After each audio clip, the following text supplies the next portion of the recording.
My next guests are two of the biggest stars in the West End and theatre generally. Kerry Ellis and Nigel Kerry are currently starring in Wicked, which is the world's biggest musical.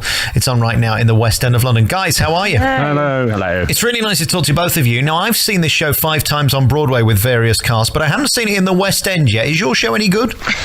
Yeah, no, it's a lot better actually.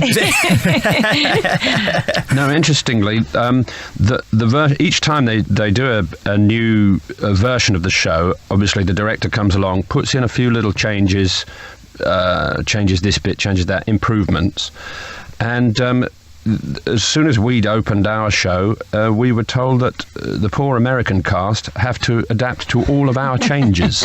That's how good ours is. So they're now doing our version. Well, who can blame them? That's not. So although I say yes, ours is jolly good, it's actually, I'm not joking.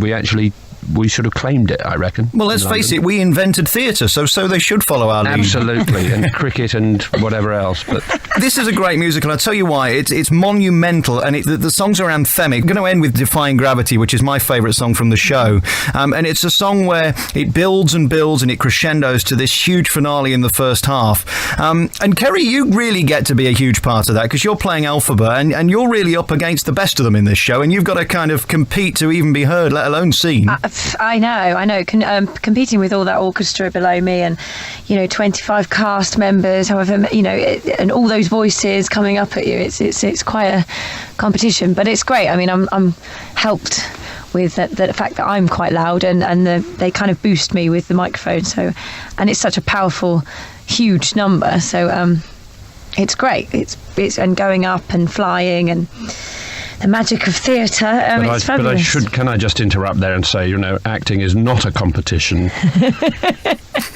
but we won. Nigel, explain the story for those who have missed it and don't know the story of Wicked. The story of Wicked, in a sentence, two girls decide whether they're going to be best friends or not, hate each other, and then they like each other a lot. In a nutshell. Sorry. And how events become complicated to the extent that people become wicked, become evil, or, do bad deeds, and how we adapt to that. You see, I got a lot of sympathy with you, Kerry, and your part Elphaba, because I am Elphaba in real life, being ugly, fat ginger with a very small you-know-what.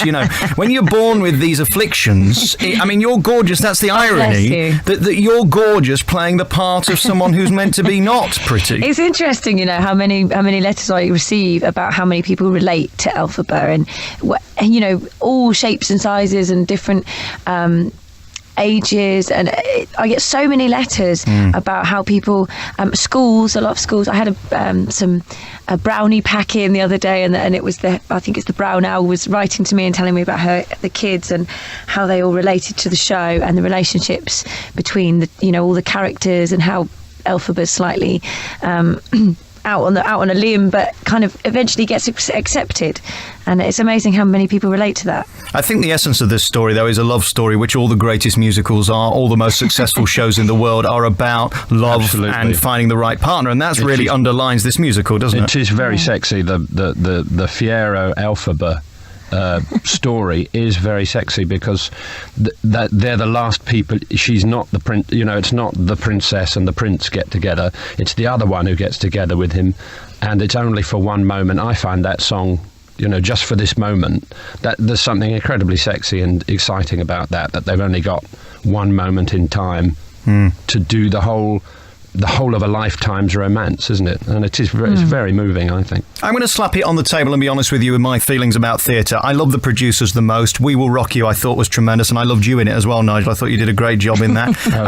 And that they would be my first two choices if I had, money to spend on a musical. One of them's gone now. So next on the list would be Wicked, because it really touches you. It is a spectacular show, but in a different way to maybe The Lion King or whatever. It's kind of clever and on many levels. It's different to The Lion. I think there's quite a few levels in The Lion King, actually, too, but I like The Lion King. I think it draws a like I was saying earlier, it draws such a group of different kinds of people. Like you say, The Lion King is probably, a lot of kids go to see it, whereas this, we get kids, teenagers, adults, couples, families, all sorts of people come to see this. It's incredible. You see, I'm not into the old-fashioned, old farty kind of musicals, the old Kiss Me Kates or anything like that. I loved We Will Rock You because it's a rock concert, and it's very deep as well. I don't know whether you've seen it, Kerry, but there are lines in it like, how are we going to get there on our bicycle? I was in it. Bicycle.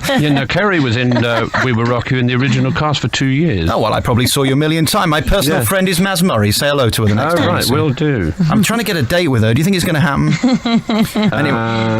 Maybe not. All right, we'll leave that there.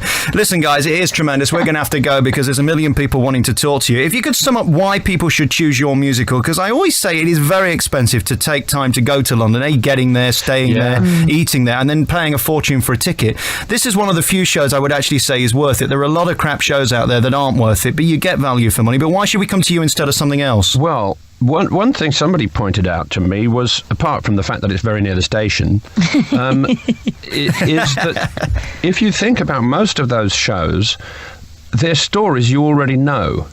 And new stories are often disappointing because they're just still being worked on. And we go for the stories that you already know because they're archetypal and they really move you and they really work, the big stories.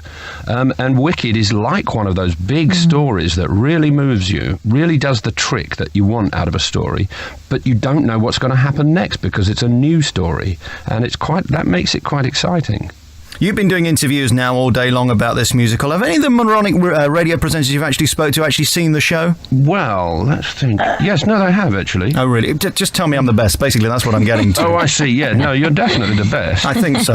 Listen, guys. The best, except that you put Wicked third after We Will Rock You and the producer. No, I think it's best being... we're not sure we should really be talking. I like a laugh, I like a rock concert, and then I like a great musical, so that's why I put it in that order. One of them's already gone. Actually, you got all three of those in Wicked, haven't you? You have, really. And and seriously, Stephen's written a score for this, which is just beyond brilliant. I saw Children in Eden many years ago and loved it. It's got the same kind of sounds in some of those songs, and it is so moving. And this song that we're going to play now, Defying Gravity, is just probably the most monumental and anthemic of any of the songs in the show, isn't it?